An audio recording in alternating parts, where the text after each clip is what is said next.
Father, we thank you for this new morning you've given us. Lieber himmlischer Vater, wir danken für den neuen Morgen, den du uns gegeben hast. We thank you that we can gather here together to study your word. Wir danken, dass wir uns hier versammeln können, um dein Wort zu studieren. Please bless this morning study and help us to be attentive. Bitte segne dieses Morgenstudium und hilf uns auch aufmerksam zu sein. And please be with us on this day and help us to follow your will. Und bitte hilf uns diesen Tag und dass wir auch deinen Willen tun. We ask and pray in Jesus' name. Wir bitten und danken dafür in Jesu Namen. Amen.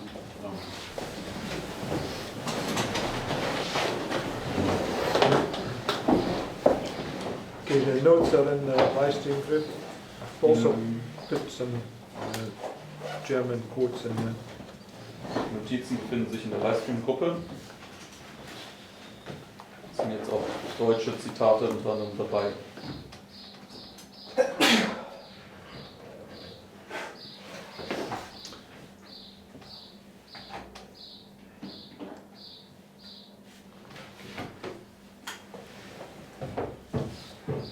Put some things in place and remind us about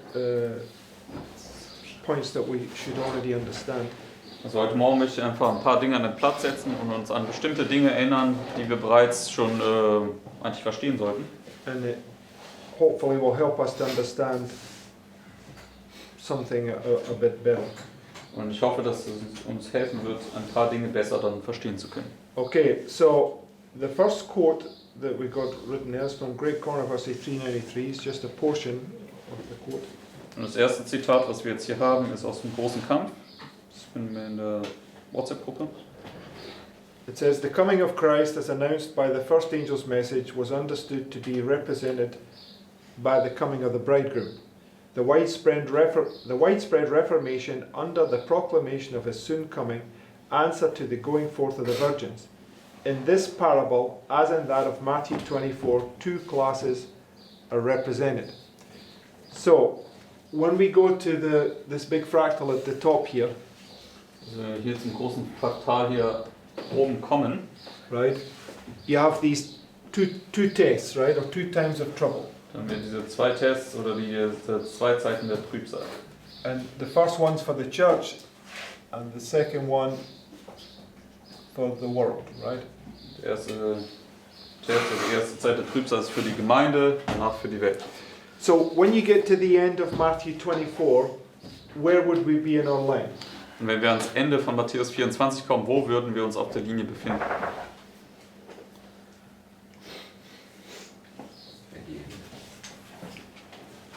Okay, so here, right? So the first group that goes through their experience, Matthew 24, is right here, right? Die erste Gruppe, sie geht durch ihre Erfahrung und Matthäus 24 ist dann 24 ist dann Okay, go to Matthew chapter 25. gehen wir jetzt zu Matthäus 25.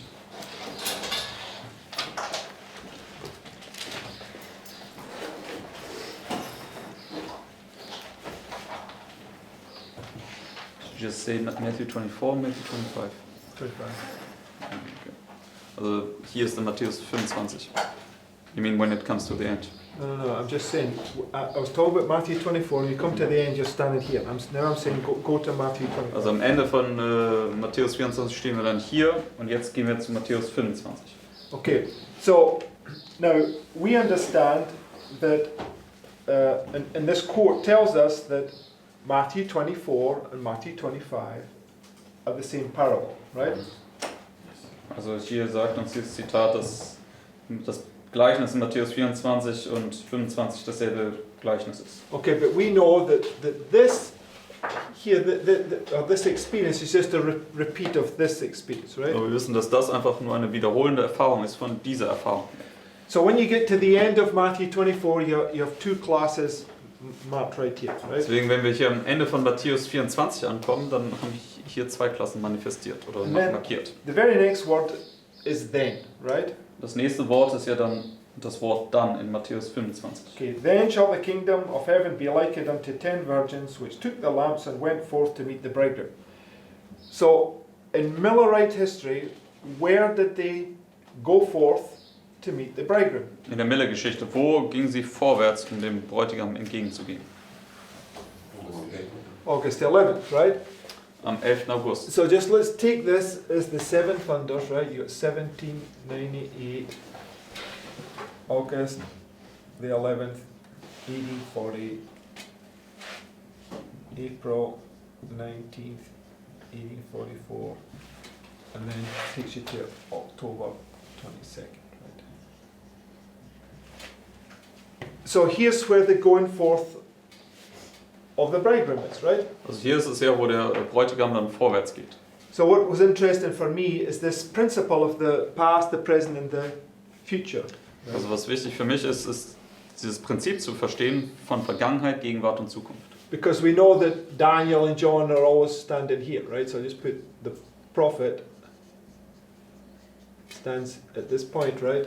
Wir wissen ja, der Daniel und Johannes stehen hier an der Wegmarke, also der Prophet steht hier. So you get to the end of Matthew 24, and then he says, "Then shall the kingdom of heaven be likened unto 10 virgins which took their lamps and went forth to meet the bridegroom." Right? Das bringt uns dann ans Ende von Matthäus 24 und dann steht ja, dann gleich das Königreich Gottes wie 10 Jungfrauen, die dem Bräutigam entgegengingen. So we know that this is a summary of what's just happened in Matthew 24, right? Deswegen wir verstehen ja dann, dass das, was er über die 10 Jungfrauen sagt, ist letztendlich eine Zusammenfassung von dem, was er in Matthäus 24 bereits gesagt hat. But according to this pattern, what is it also? Aber gemäß diesem Muster hier, was ist das dann noch zusätzlich?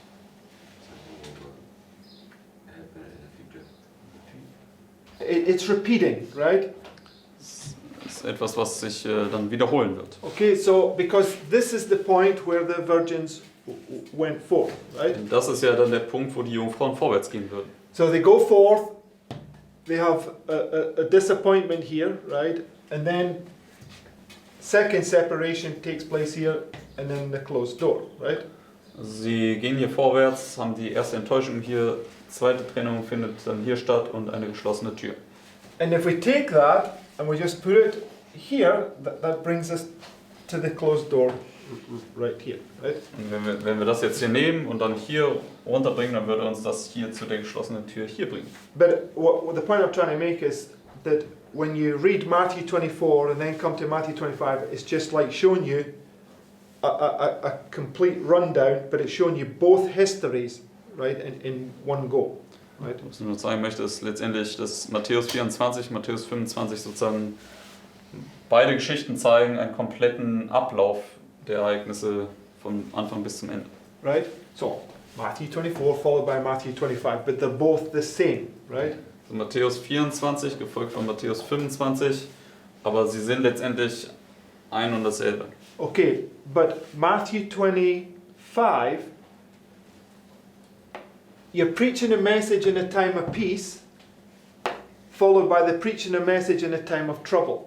Aber Matthäus 25 zeigt uns auf, dass man hier erstmal eine Botschaft verkündigt in einer Zeit des Friedens, danach gefolgt von einer Botschaft in einer Zeit der Trübsal. Okay? And that's important for us to understand. So first, it's broken down into 2 segments. First, this time of peace, followed by this time of trouble. Right? Und es ist wichtig, dass wir das verstehen, dass es also zuerst in einer Zeit des Friedens vorwärts geht und dann in einer Zeit der Trübsal. Right? Richtig? Okay. Because this quote says that Matthew 24, as Matthew 25, it represents 2 classes.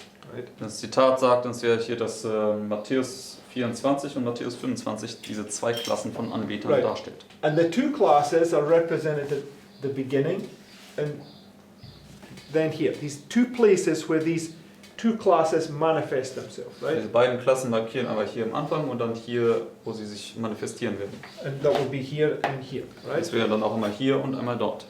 Everybody follow what I'm getting at, right? Kann jeder soweit folgen, worauf ich hinaus möchte. So what I'm trying to say is that the 2 classes manifest themselves in the time of trouble, right? Not in the time of peace. Deswegen, was ich sagen möchte, ist, dass die 2 Klassen sich jeweils in der Zeit der Trübsal manifestieren werden, nicht in der Zeit des Friedens. Right. Next quote. Nächstes Zitat.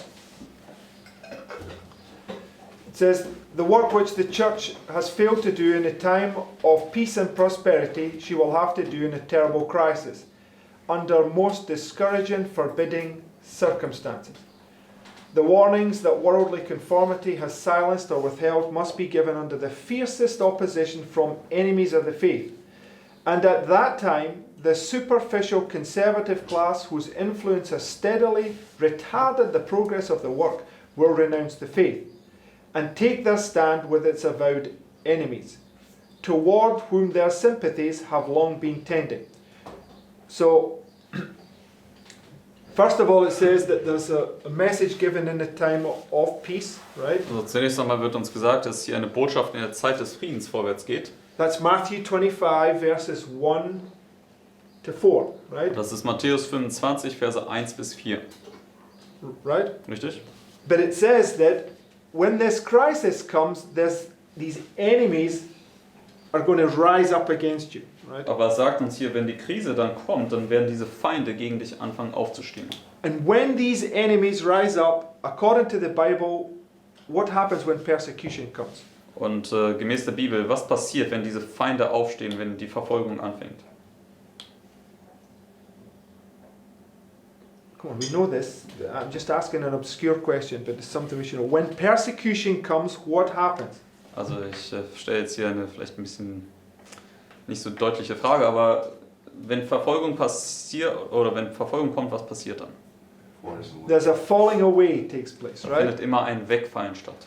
Okay, so, and the falling away, right, is marked by the stars falling from heaven, right? Und dieses Wegfallen ist markiert durch die Sterne, wie sie vom Himmel fallen.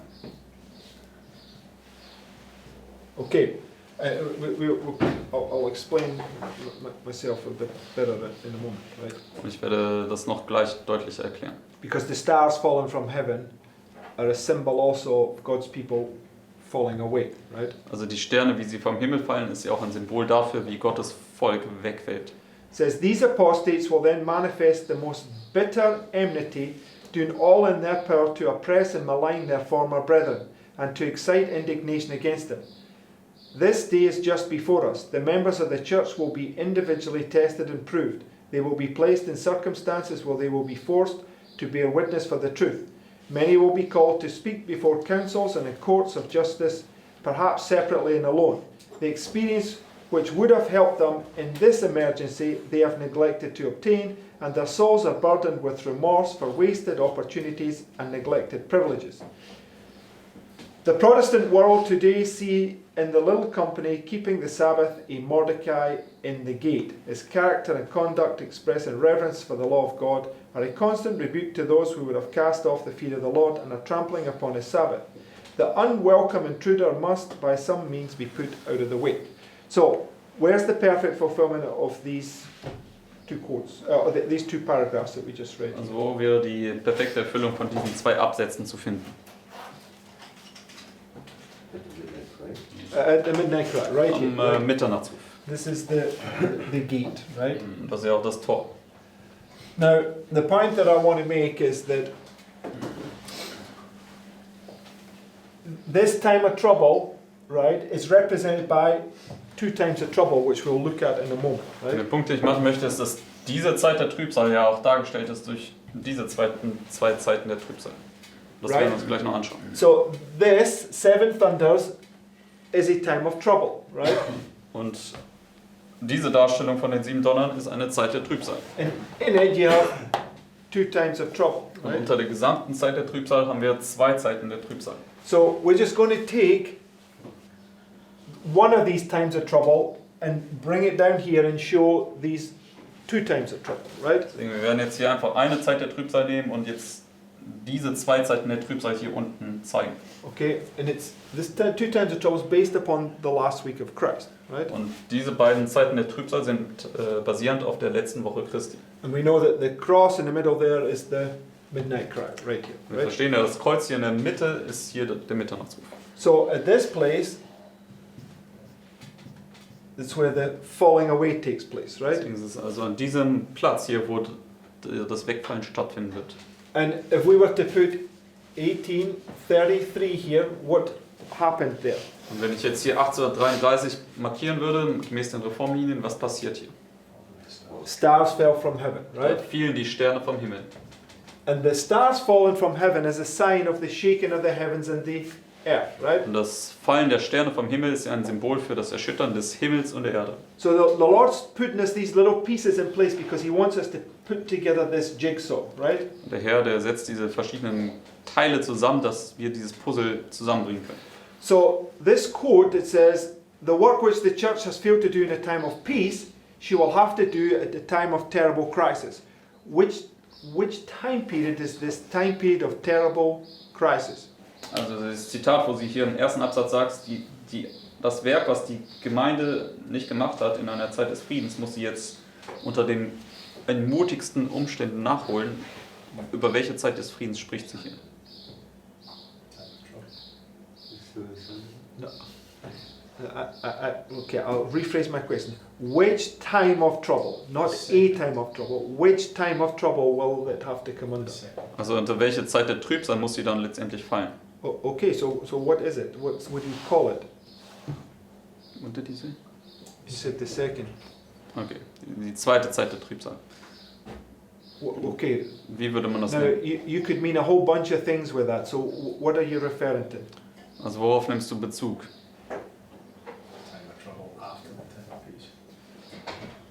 Okay, on the board there's 2 times of trouble after a time of peace. Which one are you referring to? Also hier sind jetzt 2 Zeiten der Trübsal markiert. Auf welche nimmst du Bezug? Scott, you're doing exactly the same again, right? There's 2 times of trouble there, right? After a time of peace with stars falling. Which one are we referring to? Also es gibt jetzt hier zweimal eine Darstellung von Zeiten der Trübsal nach einer Zeit des Friedens, wo Sterne fallen. Und auf welche Ebene beziehst du dich? Okay, I just asked the question a minute ago. These quotes, where do we say that at the midnight cry? So it's this time of trouble that it's referring to, Ich right? habe eben gerade die Frage gestellt, wo würde sich dieses Zitat erfüllen am Mitternachtsruf? Deswegen spricht über diese Zeit der Trübsal hier. Okay, Which other time would you guys speak about? there's a time of peace, there's a time of trouble with stars falling, right? There's a time of peace, there's a time of trouble with stars falling. I thought we were speaking about the bottom line. Okay, that's what I'm asking you to be clear on what you're saying. So nobody's, and I also want to be clear, make sure that I know that you are saying what you think you're saying, right? Also wir sprechen hier über die untere Linie und das Zitat spricht dann hier über dieses Wegfallen hier. Okay, so now, so when we understand it, we understand that the Sunday law crisis from the beginning to here is also the 7 thunders, right? Nun, die Sonntagsgesetzkrise von hier bis hier sind ja auch die 7 Donner. Right? Richtig? So this line here, you see you've got 7 wing marks, the same as the line above, right? Deswegen hier, diese Linie ist ja hier dann unten ausgespannt, 7 Wegmarken ist dasselbe wie dann diese große letzte Reformlinie hier. Right. And we also know that from the Sunday law to midnight, the 7 thunders, just paralleling what's above, right?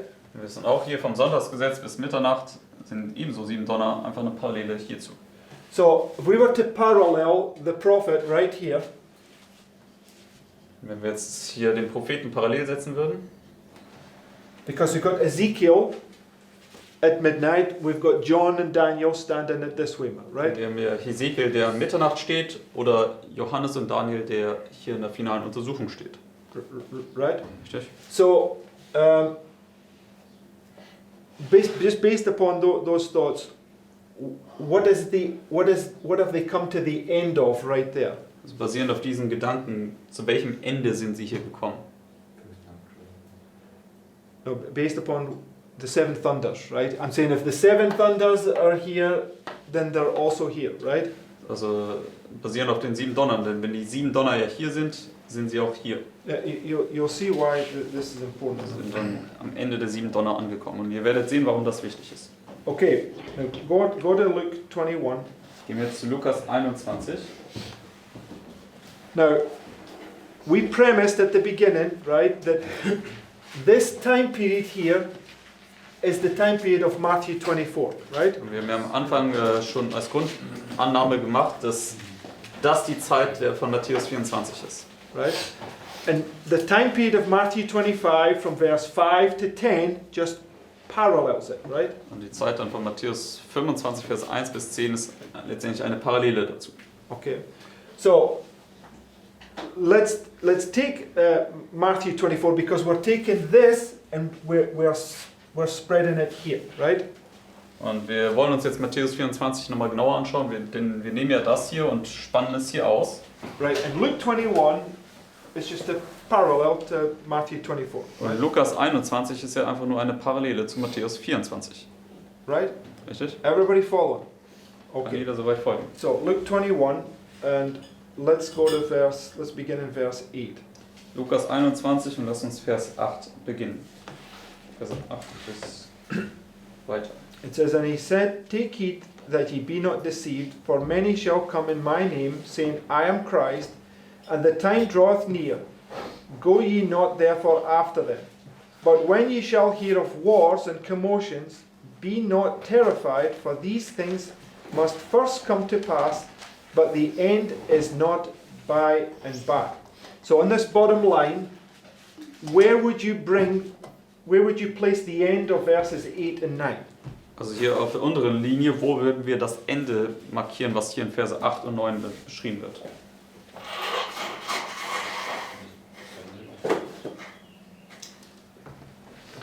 On the bottom line,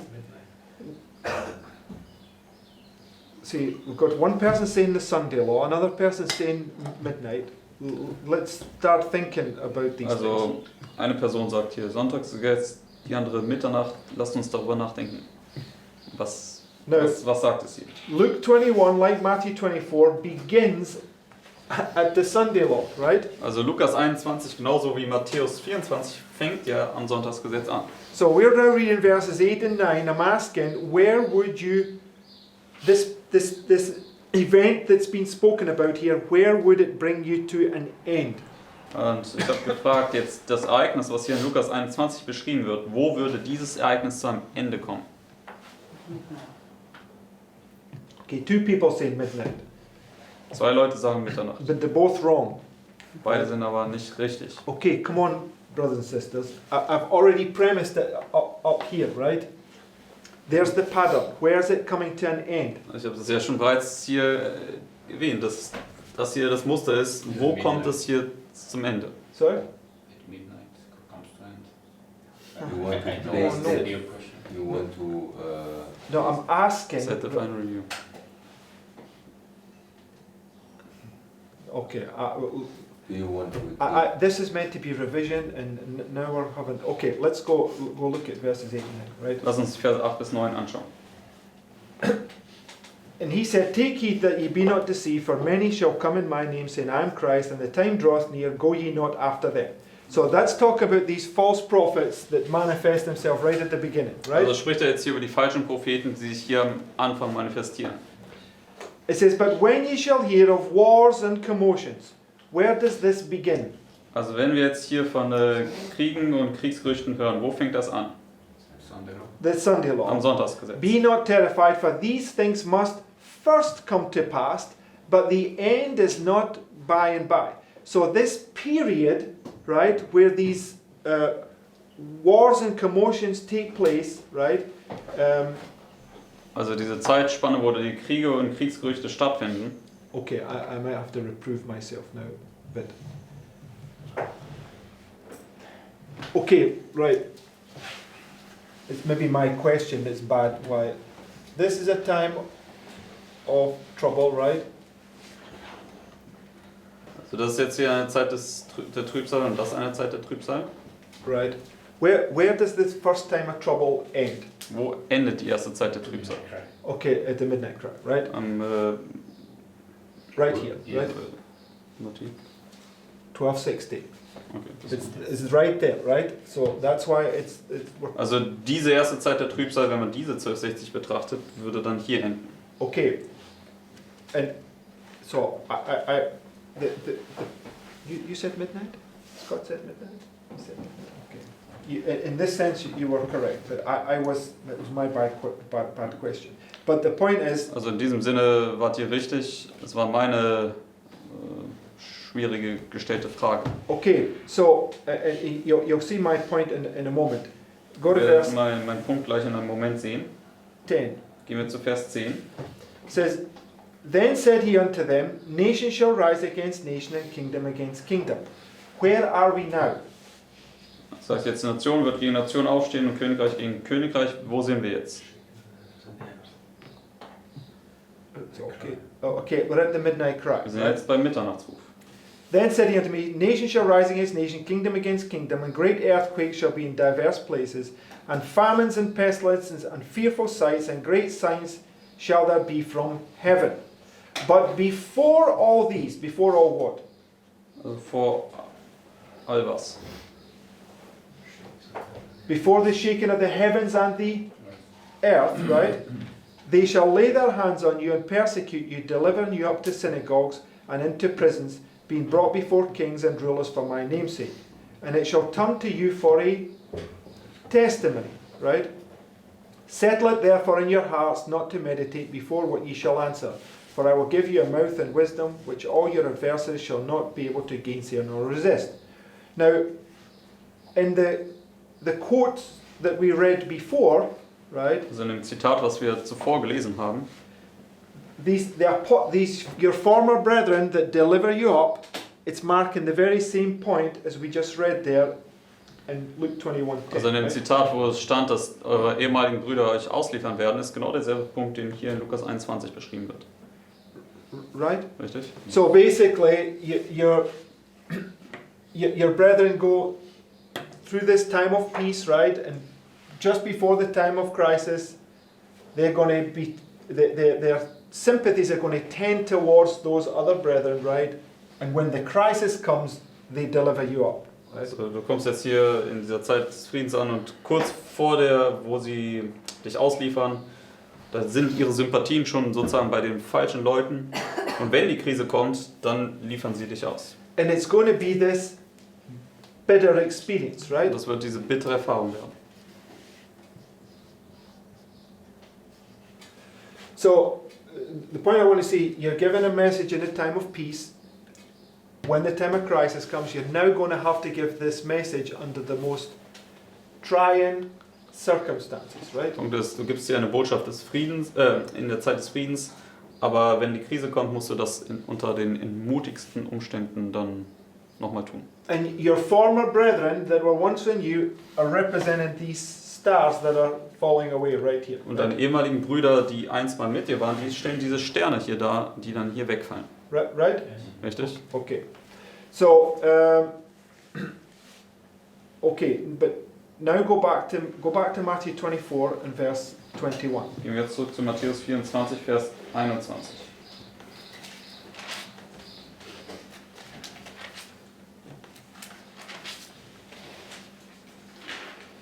Now, Matthew 24 and verse 15 is speaking about the beginning of the 1260, right? Matthäus 24, Vers 15 markiert hier den Anfang der 1260. Which is this 1260 here, right? Das ist diese 1260. Which is this one right here, right? Matthew 24:15 is beginning of this 1260 right here. It's the whole 1260. And it says then the end of the tribulation is right here, the midnight cry. Okay, sorry, yes. Beginning of this 1260, sorry, this one here. Yes. Das ist der Anfang dieser 1260, der kompletten 1260. Okay, which would be the one that goes along the whole time here, right? Das ist diejenige, die komplett bis zum Ende geht. Right?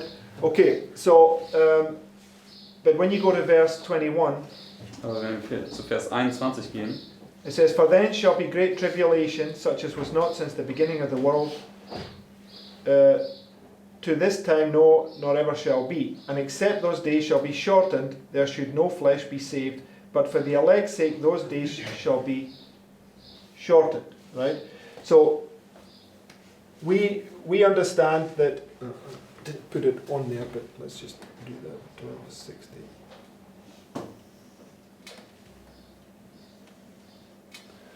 That this 1260 here gets shortened, and it gets shortened by 25 years. also diese komplette 1260 wird hier abgekürzt durch 25 Jahre. And we understand it's this period here where it gets cut short, right? Wir verstehen, dass es in dieser Darstellung diese Zeit hier ist, die abgekürzt wird. And the way that we can prove that is when you go to verse 29, Die Art und Weise, wie wir das beweisen können, ist, wenn wir zu Vers 29 gehen. because it says, immediately after the tribulation of those days, right? So when the tribulation stops, when it gets cut short 25 years, right? Also wenn die Trübsal abgekürzt wird für die 25 Jahre, dann was passiert hier in Vers 29? Immediately after the tribulation of those days shall the sun be darkened, and the moon shall not give her light, and the stars shall fall from heaven, which is marking the shaking of the heavens and the earth, right? Das markiert ja dann hier die Erschütterung des Himmels und der Erde genau hier. Then shall appear the sign of the Son of Man in heaven, and then shall all the tribes of the earth mourn, and they shall see the Son of Man coming in the clouds of heaven with power and great glory. He shall send his angels with the great sound of a trumpet, and they shall gather together his elect from the four winds, from one end of heaven to the other. Now learn a parable of the fig tree. When his branch is yet tender, and putteth forth leaves, ye know that summer is nigh. So, according to our understanding, when does the fig tree put forth leaves? Das ist Vers 32. Gemäß unserem Verständnis, wo fängt der Feigenbaum an, Blätter hervorzubringen? When does Christ come looking for fruit? Wo ist es, wo Christus nach Frucht Ausschau hält? Right here. Am Mitternachtsruf. Here's where you got to have on the wedding garment, right? Hier ist es, wo du das Hochzeitsgewand tragen musst. So when it says, now learn a parable of the fig tree, when his branch is yet tender and putteth forth leaves, ye know that summer is near, right? So likewise, when ye shall see these things, know it's near, even at the door. So this is the sign that Christ was giving them to tell them that this is where you lift up your heads and know that you're about to be delivered, right? Also das ist das Zeichen, was wir sehen müssen, dass, wo wir unsere Häupter erheben sollen, um zu wissen, dass wir jetzt kurz davor sind, befreit zu werden. Right? Richtig? And you can see how it's paralleling this second time of trouble up here, right? Und wir können dann sehen, wie das hier eine Parallele ist zu dieser zweiten Zeit der Trübsal hier oben. Okay, right? So now come back to this point that just confirms this from Sister White and from 1 Thessalonians 2:68. Gehen wir jetzt zu dem Zitat, was das hier bestätigt aus dem ersten Band der Zeugnisse 268. It says, I was shown the inhabitants of the earth in the utmost confusion, war, bloodshed, privation, want, famine, pestilence were abroad in the land. So what's that speaking about? Worüber spricht das jetzt hier? Right, the shaking of the earth, the first signs recorded in Matthew 24. Es Right? spricht hier über die Erschütterung der Erde. Das sind die ersten Zeichen, die in Matthäus 24 aufgezeichnet sind. Okay, so that, when we just go back to Luke 21, verse 9. Jetzt zurückgehen zu Lukas 21, Vers 9.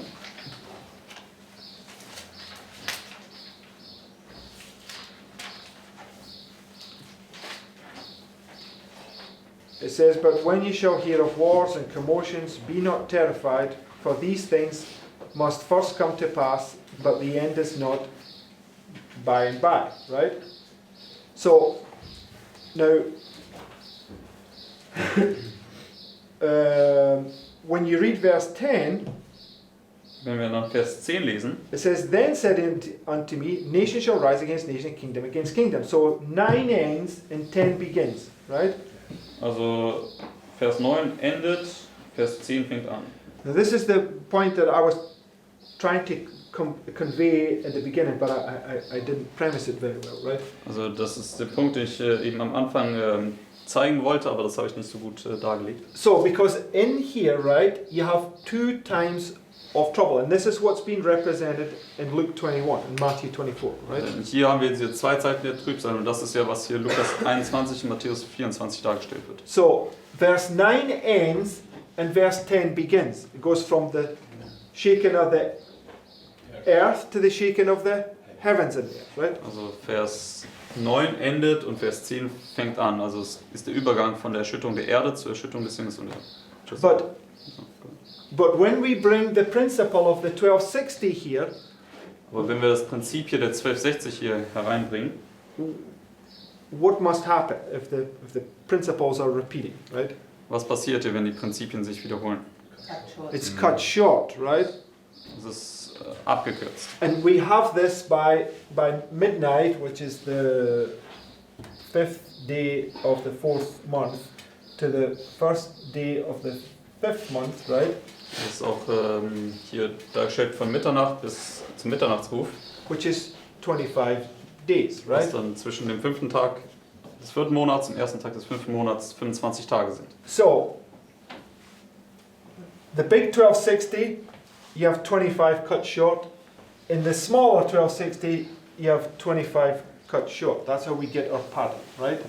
Im großen 1260 haben wir die 25 abgekürzt hier und in der kleineren 1260 haben wir die 25 hier abgekürzt. Okay, this is what I was trying to convey in the beginning. The time of trouble, first time of trouble ends here, right? Also was ich heute am Anfang darlegen wollte, ist, dass die erste Zeit der Trübsal hier endet. Okay, just like the 1260, the whole 1260 is covering a whole space of time of trouble, right? So wie die große 1260, die beinhaltet eine ganze Zeit der Trübsal. Okay, but within the time of trouble, you have a time of peace marked, and it's marked by other principles that explain it to us, right? In der Zeit der Trübsal haben wir eine Zeit des Friedens markiert und das ist dann durch andere Symbole erklärt. So, before we even came to this midnight time of peace thing, we always had this was the middle way mark, 2 times of trouble, right? Also wir hatten immer dann, bevor wir diese kleine Zeit des Friedens verstanden haben, haben wir immer das hier so markiert, 2 Zeiten der Trübsal. Okay, but when we take this principle, Mittleren Weg markiert. but when we take this principle from Matthew 24 on the 1260, it's cut short for 25, then it also applies here and it confirms it, right? Aber wenn wir das Prinzip mit diesem Abschneiden von 25 Jahren hier nehmen, hat das hier auch eine Anwendung hier drauf. Okay, right. So, Just have a question. yes. Because when he speaks about verse 9, but the end is not by and by, Yes. where would you mark the end? I was talking about it's not the sign that they're asking for, the end of the world. It's not the destruction of Jerusalem. The end would be at the end, right? Finally. Yes, Yes. but that's not. I'm not saying that that's the end. But I'm just saying that time of trouble that is speaking about there, that has to come first, is this time of trouble here, right? Yes. So the end can't come until this time of trouble comes, Yes. right? So that's what I'm saying, right? But what I'm saying, before this time of trouble comes, which begins right here, this time of trouble has to come. So this time of trouble that comes has a beginning and an end, right? Yes. And that's what you see with verses 9 and 10, right? Yes. I have no problem with that, but it's just last time when you asked, it sounded like you wanted to place this end now here at the midnight cry. No, I think that's only in your mind. I never said that. I just want to make sure. Okay, also dieses Ende hier in Vers 9 ist dann ganz am Ende. Aber natürlich, die erste Zeit der Trübsal hat auch ein Ende und die wird dann abgekürzt. I understood it correctly, I believe correctly, is that verse 9 ends the first time of trouble and verse 10 begins the second time of trouble, but in verse 9 where it says, but the end is not by and by, it's talking about the end of both times of trouble. Yes. That's exactly how I understand it. Yes. I never said anything different. But anyway, go on. So go back to this quote from First Testimonies. Gehen wir zurück zu dem Zitat aus dem ersten Band der Zeugnisse. So we'll just read this first part again. It says, I was shown the inhabitants of the earth in the utmost confusion, war, bloodshed, privation, want, famine, and pestilence were abroad in the land. So you have these wars, rumours of wars, famine, and pestilence. That was all marked in the first time of trouble. Right? Also wir haben jetzt auch wieder Kriege, Kriegsgerüchte und Hungersnöte und all diese Sachen, die auch in der ersten Zeit der Trübsal markiert waren. So next paragraph. Nächster Absatz. My attention was then called from the scene. There seemed to be a little time of peace. So she uses the word, there seemed to be a little time of peace, Also right? sie sagt jetzt hier, es schien, dass da eine kleine Zeit des Friedens war. Okay. It's still in that time of trouble, but there seems to be a little time of peace, Es right? ist immer noch in dieser Zeit der Trübsal, aber da schien es so, dass es eine kleine Zeit des Friedens gibt. Right? And this is what I want to see. So we're still in this time of trouble here, but right here there seems to be a little time of peace. Also wir sind immer noch in der Zeit der Trübsal, aber es schien dann hier, dass eine kleine Zeit des Friedens gekommen ist. And then it says, once more the inhabitants of the earth were presented before me, and again everything was in the utmost confusion. Strife, war, bloodshed, with famine and pestilence raged everywhere. Other nations were engaged in this war and confusion. War caused famine, want and bloodshed caused pestilence, and then men's hearts failed them for fear. And this is Luke 21. But the point I want you to see here, what do we see in here, the same as what we saw in the first one? Aber was können wir hier drin sehen, was wir auch in der ersten Zeit der Trübsal sehen konnten? Wars, bloodshed, Wars, rumors of wars, famine and pestilence. It's showing you this shaking of the earth twice, right? Also wieder Kriege, Kriegsgerüchte, Blutvergießen. Die Erschütterung der Erde ist zweimal dahin hier markiert. Okay? And it marks there men's hearts failing them for fear, right? Und im letzten Satz steht dann, dass das Menschenherz vor Furcht verging. Okay, and it's marking this point right here, because what happens here, this time of crisis that comes here, so fearful that those that are not got the wedding garment on are going to just, it's going to be absolutely terrible, right? Markiert ja also diese Zeit, die dann hier anbrechen wird, diese Trübsal, die wird so furchtsam sein, dass wenn du das Hochzeitsgewand nicht anhast, dann wird dein Herz vor Furcht vergehen. Yep. Like in Daniel. They are fleeing away. Well, Daniel's here, Margaret, at the end. But when this vision came on him, he was alone then, because the others were escaping. Yes, principally yes, but not the same point. Okay. But okay, I just want to place something else on top of this. Now, this 1260 is parallel in the first woe, right? Also ich möchte noch eine weitere Sache drüber lagern. Hier, diese 1260 ist eine Parallele zur ersten Wehe. Right. And the second 1260 parallels the second woe. Und die zweite 1260 ist eine Parallele zur zweiten Wehe.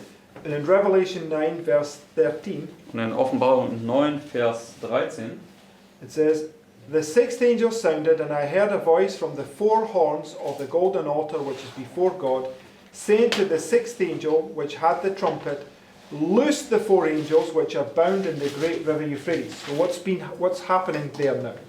also was passiert hier in Vers 13 und 14? The four winds are being loosed, right? Die vier Winde werden hier gelöst.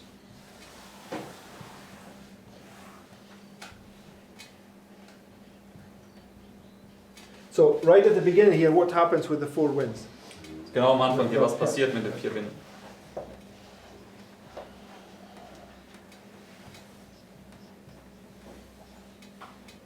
Sie werden hier gehalten. So the Lord is trying to show us a pattern, right? Der Herr möchte uns jetzt hier ein Muster zeigen. So now when we come to this line here, we've got August 11th, 1840, right? Wenn wir jetzt hier zu dieser Linie kommen, haben wir hier den 11. August 1840. Which is a parallel to 9/11, right? Das ist eine Parallele zum 11. September. And when we read 9 Testimonies 11, it's speaking about this time of trouble that's already begun, right? Und wenn wir über 9. Band der Zeugnisse, Seite 11 lesen, dann sprechen wir über diese Zeit der Trübsal, die bereits begonnen hat.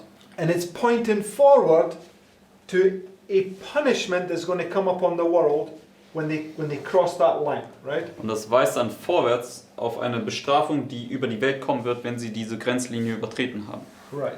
And where great buildings are going to be brought down. And those great buildings that are getting brought down is the destruction of Jerusalem, Wo right? große Gebäude dann runterkommen und das ist dann auch die Zerstörung Jerusalems.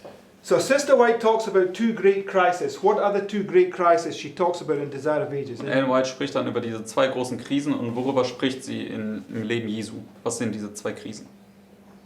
He mingles them together. What way? The second coming and the destruction of Jerusalem, right? Die Wiederkunft und die Zerstörung Jerusalems. So right here you have 9/11 prefiguring the destruction of Jerusalem, right? Also hier haben wir jetzt den 11. September und das schattet die Zerstörung Jerusalems voraus. what about this angel that comes down here? What does it prefigure? Und was ist mit diesem Engel, der hier runterkommt? Was schattet er voraus? The second coming, right? Die Wiederkunft. So when you take that and put it at the end, you have 9/11 and the second coming, right? Wenn wir das Mingled nehmen together, right? und dann hier folglich ans Ende setzen, haben wir den 11. September und die Wiederkunft markiert. Okay, so I just want us to see that point. But this is paralleling this, right? Aber das hier ist auch eine Parallele hierzu. So, okay, so what would it do for us here? Also right? was würde das für uns hier machen? Say exactly the same principles, right? Genau dasselbe Prinzip. Because you've got August 11th, 1840 was a glorious manifestation of the power of God, and 50 the fourth month is God's glory being manifested, right? 11. August 1840 war die herrliche Manifestation Gottes und der 5. Tag des 4. Monats war dann diese Offenbarung der Herrlichkeit, die Hesekiel gesehen hat. Okay, so what you see, right, is that you have the Sunday law crisis, right, leading to the four winds being loosed. Deswegen hier die Sonntagsgesetzkrise, die dich hinabführt zu dem Punkt, wo die 4 Winde gelöst werden. What does Sister White say in Christ Object Lessons 412, the midnight cry is? Und was sagt Ellen White in Christi Gleichnisse 412, was der Mitternachtsruf sei? It says it's a close of probation, Er right? sagt, das ist das Ende der Gnadenzeit. So you've got the close of probation, right? Das Ende der Gnadenzeit. In in the line of Moses, right? What do you have here followed by here?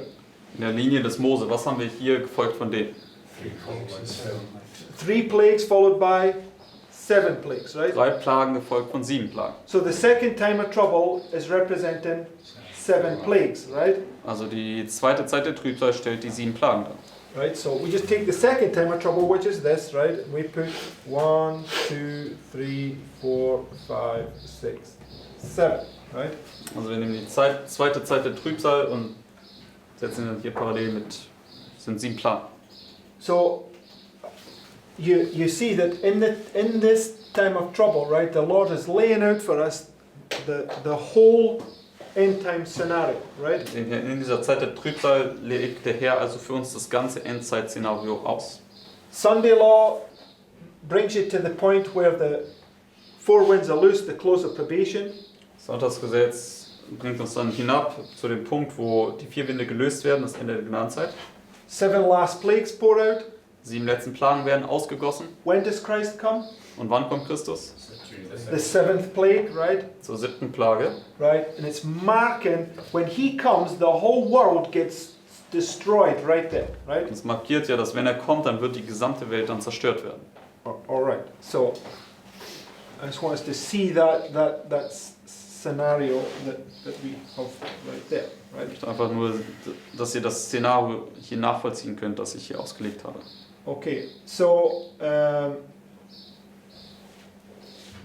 okay. Now go to Revelation 10 and verse 4. Nun gehen wir zur Offenbarung 10, Vers 4.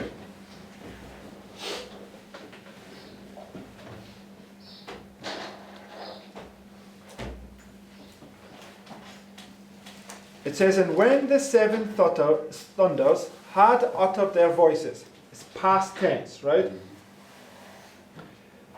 Also das ist Vergangenheitsform. When the 7 thunders had uttered their voices, I was about to write. And I heard a voice from heaven saying unto me, seal up those things which the 7 thunders uttered, and write them not. Right? So, John standing at the end of the period where the 7 thunders have uttered, right? Also Johannes steht hier am Ende der Zeit, wo die 7 Donner ihre Stimme haben vernehmen lassen.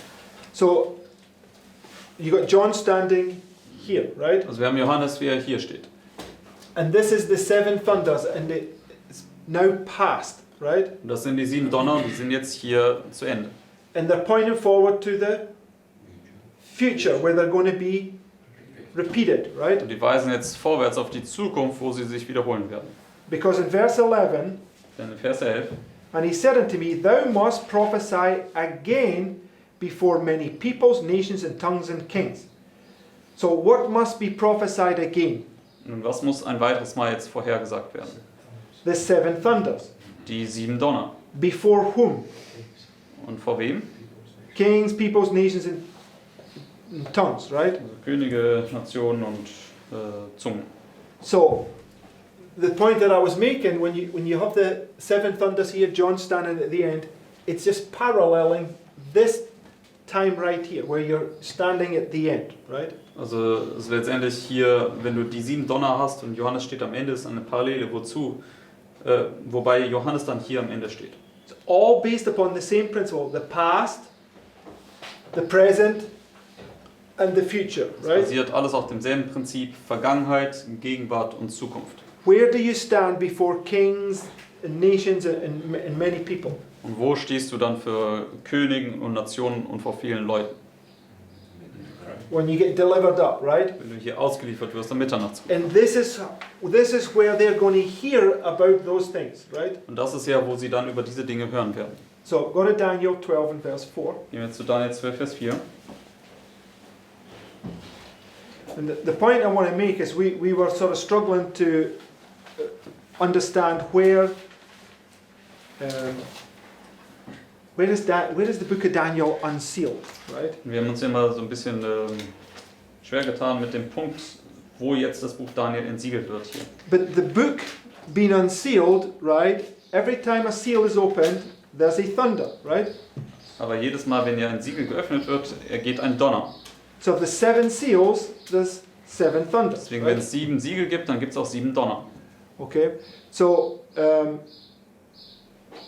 we know that when the book is unsealed, it's marking the beginning of the unsealing of the 7 thunders, right? Wir wissen, dass wenn das Buch entsiegelt wird, dann markiert es den Beginn des Entsiegelns der 7 Donner. So when John is told to seal up the 7 thunders and he must prophesy again, it's marking the beginning where he's going to prophesy them again, right? Deswegen, wenn Johannes jetzt gesagt wird, er soll die 7 Donner versiegeln, aber dann ein weiteres Mal weissagen, markiert das also hier den Punkt, wo er dann das entsiegelt und wieder weissagen muss. Okay, so Daniel 12 and verse 4, it says, Daniel 12, Vers 4 sagt es. But thou, O Daniel, shut up the words and seal the book even to the time of the end.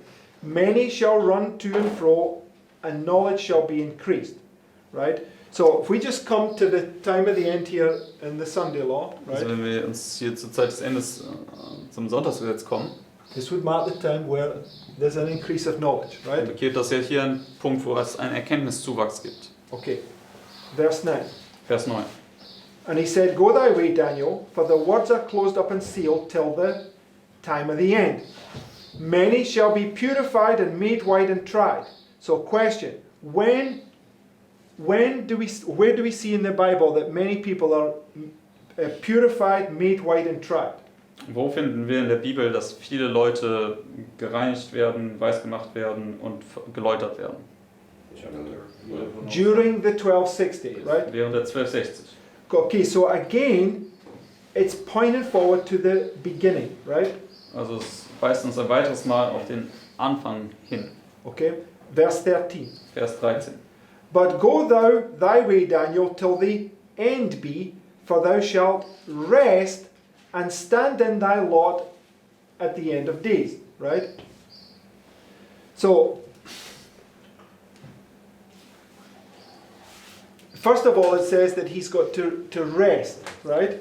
Also zunächst einmal sagt es hier, dass er ruhen soll. So when we know that Daniel prophetically is standing at this waymark, right? Und wir wissen, dass prophetisch gesehen Daniel hier an dieser Wegmarke steht. Okay, and he's told he's going to rest, and then he's going to stand in his lot at the end of days, Da right? wird ihm gesagt, er soll ruhen und dann in seinem Erbteil am Ende der Tage stehen. Okay, now on the chart there, right, it says Daniel shall stand in his lot at the resurrection, right? So, auf der 1843er Karte steht ja, Daniel wird in seinem Erbteil stehen bei der Auferstehung. Now, I'm not arguing the point that I know that it's also marking the end here, because the time of the end is at the beginning and the end. Aber ich möchte natürlich jetzt nicht irgendwie dagegen argumentieren, dass das hier das Ende auch markiert, denn die Zeit des Endes ist am Anfang und am Ende. Okay, but the point I want to get you to see here is that when you understand this principle, right, this is the time where he's resting and it's leading you to this time where it's going to be unsealed, Aber right? ich möchte euch dieses Prinzip sehen lassen, dass das hier die Zeit ist, wo er ruhen wird und das ist dann der Punkt, wo es entsiegelt werden wird. Right? Richtig? These verses have got a dual meaning depending upon context, right? Also diese Verse haben eine doppelte Bedeutung, basierend auf dem Kontext. And it comes back to this point that I was making, not yesterday, the day before, about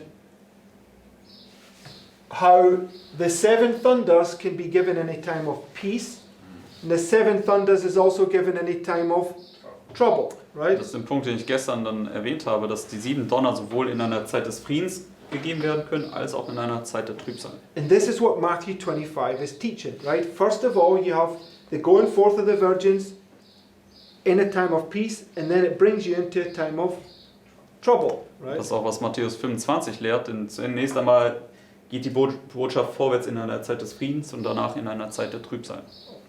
Okay, so okay, now let's read this next quote from 7 Bible Commentary. Nun lasst uns das nächste Zitat hier lesen aus IMBC. It says, after these 7 thunders uttered their voices. So that's at the end, right? Also das ist jetzt hier am Ende. The injunction comes to John as to Daniel in regard to the little book. Seal up those things which the 7 thunders uttered. These relate to future events, right?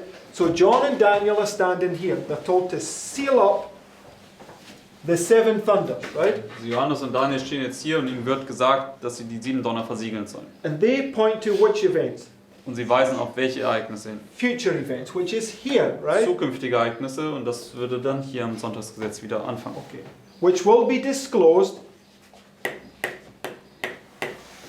in their order, Die right? dann in ihrer Ordnung auch oder entschlüsselt werden oder offenbart werden. Daniel shall stand in his lot at the end of days. John sees the little book unsealed. Then Daniel's prophecies have their proper place in the first, second, and third angels' messages to be given to the world. The unsealing of the little book was the message in relation to time, right? So you can clearly see that it's talking about this point here, right here, where it's going to be unsealed, and the first, second, and third angels' message is going to do their work, right? Man kann klar sehen, also dass über diesen Punkt hier spricht, wo das jetzt entsiegelt wird und die erste und zweite Engelsbotschaft an die Welt ergeht. Right? It's exact same principle down here, right? You get to the end, 7 thunders are done, they get sealed up, right? You're going to rest, and right here, it's now going to be preached again in a time of terrible crisis, right? Das ist genau dasselbe hier vom Prinzip.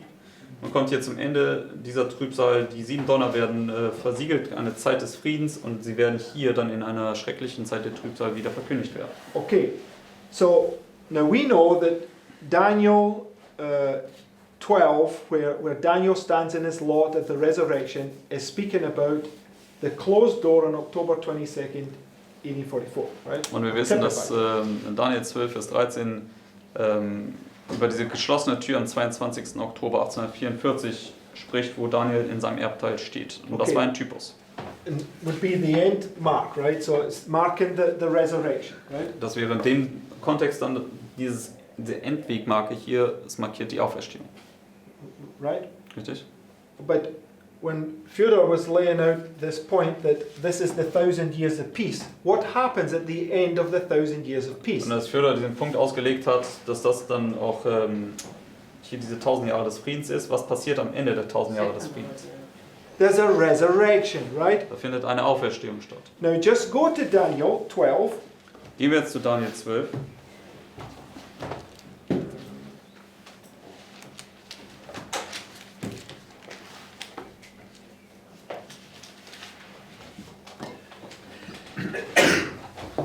Now, yesterday I read this quote again about Daniel 11, 31 to 36. Und gestern habe ich ja das Zitat mit euch geteilt, wieder über Daniel 11, Verse 30 bis 36.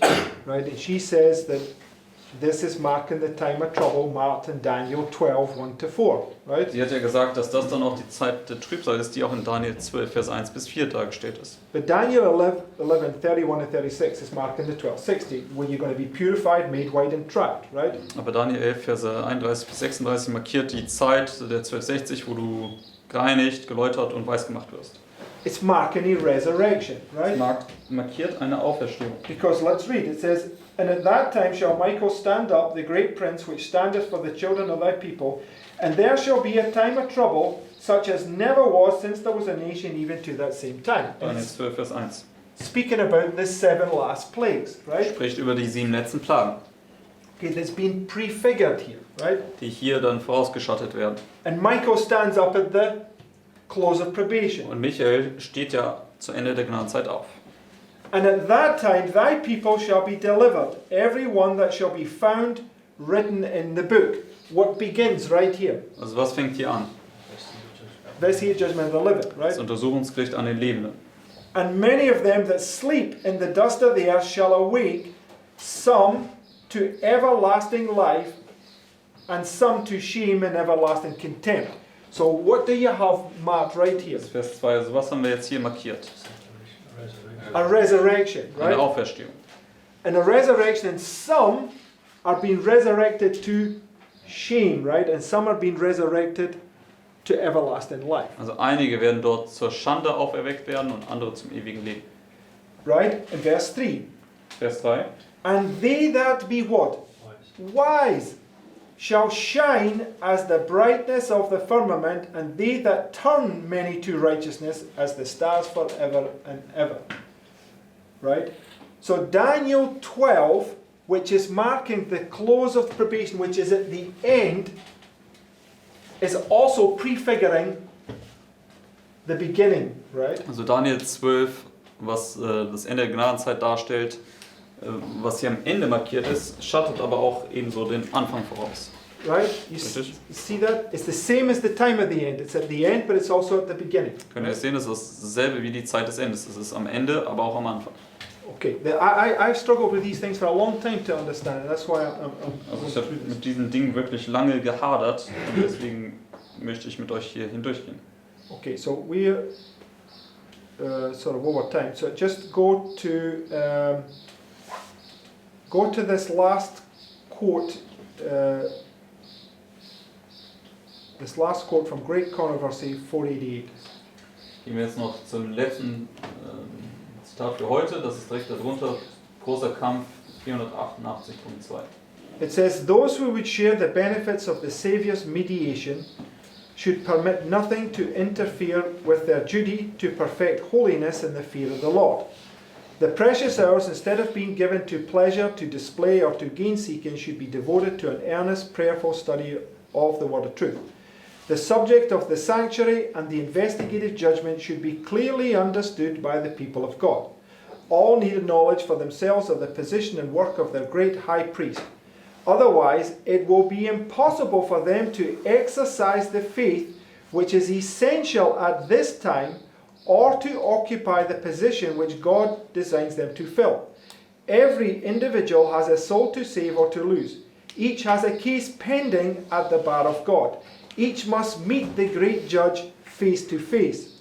How important then that every mind contemplate often the solemn scene when the judgment shall sit and the book shall be opened, when with Daniel every individual must stand in his lot at the end of days. So in the book of Daniel, chapter 7, Also Buch Daniel, Kapitel 7. when does the judgment sit and the books get opened? Wann sitzt das Gericht und die Bücher werden sich geöffnet? Werden geöffnet.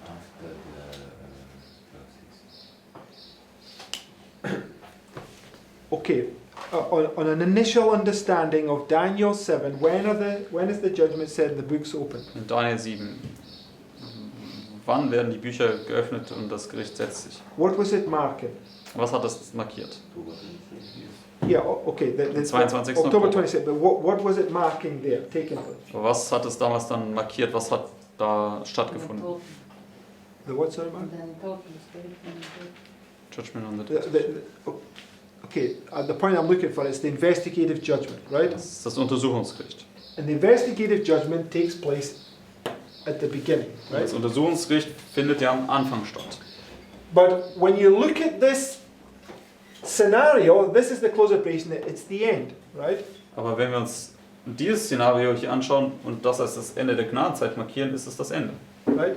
So the end is typifying the beginning, or the beginning is typifying the end. Also das Ende schattet den Anfang voraus oder den Anfang das Ende. Right?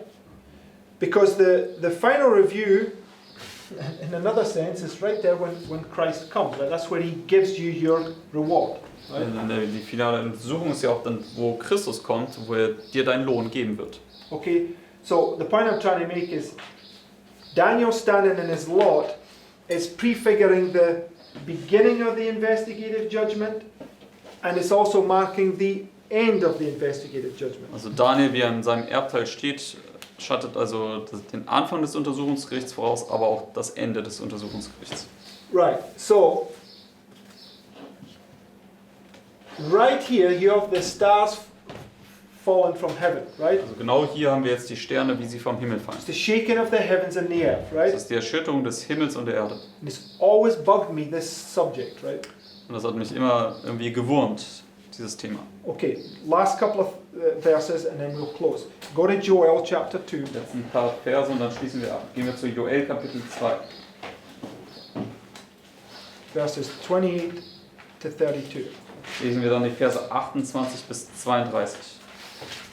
It says, And it shall come to pass afterward that I will pour out my spirit upon all flesh, and your sons and your daughters shall prophesy, and your old men shall dream dreams, and your young men shall see visions. And also upon the servants and upon the handmaids in those days I will pour out my spirit, and I will show wonders in the heavens and in the earth, blood and fire and pillars of smoke. The sun shall be turned into darkness, the moon into blood, before the great and terrible day of the Lord come. So when is the shaking of the heavens and the earth going to happen according to this verse? Also wann findet die Erschütterung des Himmels und der Erde gemäß hier Vers 31 statt? Before, right? Vorher, also vor dem Tag des And Himmels. this is what Matthew, Mark and Luke teach, right? It says, so when you see these signs, then you have to lift up your head because it's drawing near, right? It's coming. Also das ist ja, was Matthäus, Markus und Lukas lehrt, dass wenn du diese Zeichen siehst, dann erhebe dein Haupt, denn es ist jetzt nah. Okay, Es kommt noch. now just go to Isaiah 13, Gehen wir jetzt zu Jesaja 13, last verses. letzten paar Verse. Verse 6 bis 11.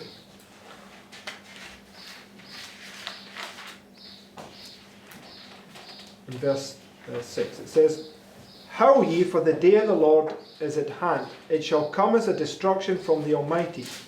Therefore shall all hands be faint, and every man's heart shall melt. And they shall be afraid. Pangs and sorrows shall take hold of them. They shall be in pain as a woman that travaileth. They shall be amazed one at another. Their faces shall be as flames. Behold, the day of the Lord cometh, cruel both with wrath and fierce anger, to lay the land desolate, and he shall destroy the sinners thereof out of it. For the stars of heaven and the constellations thereof shall not give their light. The sun shall be darkened in his going forth, and the moon shall not cause the light to shine. And I will punish the world for their evil. So, what has been marked there at the day of the Lord? Also was wird jetzt hier am Tag des Herrn markiert? Yes, but specifically in verse 10. Bestrafung der Welt, aber besonders jetzt hier in Vers 10. Shaking of the heavens, right? Die Erschütterung des Himmels. So, just like the time of the end, and just like when the thrones are set and the books are opened, it's at the beginning and the end, right? Also genauso wie es mit der Zeit des Endes ist oder mit den Büchern, die geöffnet werden, ist es auch hier mit der Erschütterung des Himmels, dass es am Anfang und am Ende markiert ist. Okay, now, I don't have time to go into this, but you can go to the second coming at the seventh plague, and many of the principles that you see, men's hearts failing them for fear and all those sorts of things, are marking right here, right? Man kann dann auch zeigen, zum Beispiel hier diese selben Prinzipien wie die Herzen der Menschen vergehen vor Furcht, kann man dann auch hier ganz ans Ende setzen. Okay, so this is the sort of point that I was trying to get to, that very often when you read through the Bible, there's many places where it shows these shaking of the heavens and the earth, right? And I believe that the Lord is trying to show us that at this event, it's prefigured and it's pointing down to this event, right? Man kann in vielen Stellen in der Bibel lesen, immer über diese Erschütterung des Himmels und der Erde. Und ich glaube, was der Herr uns zeigen möchte, ist, dass es hier vorausgeschattet wird für dieses Ereignis hier. Okay, so 9/11, when those buildings came down, is prefiguring that event, right? Der 11. September, als diese Gebäude runterkamen, schattet ja dieses Ereignis dann voraus. So, in Millerite history, for order for them to have an effect when they preach this message in a time of peace, they have to have an event that is so profound, so captivating to the whole world, right, that it produces the effect necessary. Deswegen in der Miller-Geschichte, damit sie jetzt eine Botschaft hier in der Zeit des Friedens vorwärts bringen konnten, mussten sie am Anfang ein Ereignis haben, was irgendwie für die Welt so einflussreich war oder so, dass sie so gefangen genommen hat in ihrer Aufmerksamkeit, dass das überhaupt irgendeine Wirkung haben konnte, diese Verkündigung hier. Okay, so we've been doing a lot of studies on the time of peace and etc. But Also wir haben ja hier jetzt viele Studien gemacht über die Zeit des Friedens und so weiter und so fort. But this point here really needs to be our focus. This is the point that we really need to understand. Aber dieser Punkt hier zu Mitternacht, das sollte unser Hauptaugenmerk sein. Das ist, was wir wirklich jetzt verstehen müssen. Because this point is what's going to bring about this time of peace. Denn dieser Punkt, dieses Ereignis hier wird diese Zeit des Friedens einläutern. Amen. That's the point. The prediction coming true is going to mark the beginning of it. Right? Und das ist der Punkt, wo die Vorhersage eintreten wird, was den Anfang der kleinen Zeit des Friedens markieren wird. Jeff going into the cities will just be a result of this event.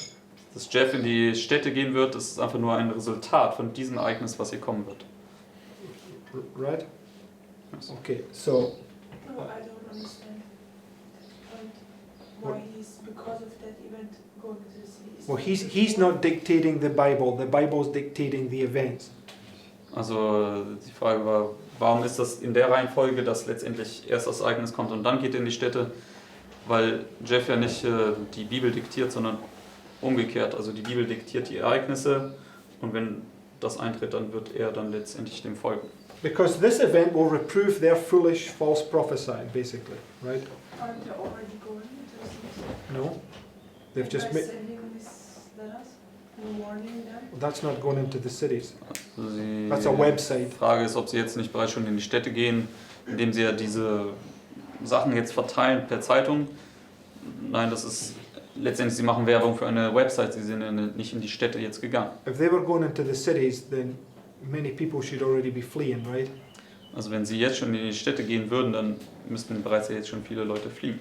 But that was what we before said, that when they do this, it's them going to the cities. But if it's changed, okay, but... No, nothing's changed. Why are you saying something's changed? We never said this. They will go into the cities, and that will mark this. But we're saying that when you understand this event was what will bring them to go into the cities. Also sie werden auf jeden Fall in die Städte gehen und dieses Ereignis, was eintreten wird, wird sie dazu veranlassen, in die Städte zu gehen. Okay, remember the Roman armies are going to flee away, right? Denkt an die römischen Armeen, die müssen ja wegfliehen. So when you bring line upon line together, it's this event that's going to cause those Roman armies to flee away. Wenn wir Linie auf Linie zusammenbringen, ist es dieses Ereignis, was letztendlich die römische Armee dazu veranlasst, wegzufliehen. Okay, that's when they're going to go into the cities, Und das ist dann auch der Moment, wo sie in die Städte gehen werden. right? So you got to. That's why we're doing this over and over. We're bringing all the evidence together, line upon line, so that we can understand this correctly. Und deswegen wiederholen wir das immer und immer wieder, damit wir alle diese Dinge zusammenbringen können, um letztendlich unser Zeichen hier richtig zu verstehen. Right? Richtig? So you'll give the message in a time of peace, and then you'll have to give it in this time period, which is terrible crisis. Also gibt es hier eine Botschaft in der Zeit des Friedens und dann die Botschaft in einer schrecklichen Zeit der Trübsal. Right? Richtig? Okay, let's close with prayer. Lass mich mit Gebet abschließen.